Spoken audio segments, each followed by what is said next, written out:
হ্যাঁ বলো।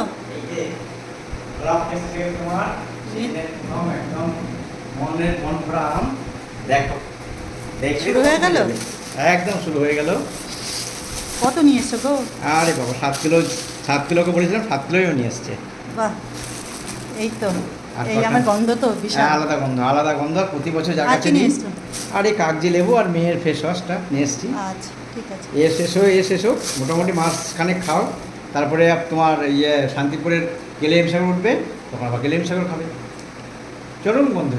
ও সকালবেলায় ফোন করলো আমাকে যে আসো দাদা তোমার আম এসে গেছে। আর ও প্রতি বছরই আমাকে দেয়। দেখো আমার কালারগুলো দেখো, ও দেখেই মন ভরে যায় একদম গাছ পাকা। দেখুন বন্ধুরা কত সুন্দর কালার বেরিয়েছে, একদম গাছ পাকা আম যেমন হয় সেরকম। গাছ পাকা এই দেখছো না ভেতরেরটা? আর মিষ্টিও চরম হয়। ঠিক আছে বন্ধুরা, খাওয়া যাক আজকের আমাদের গাছ পাকা আম।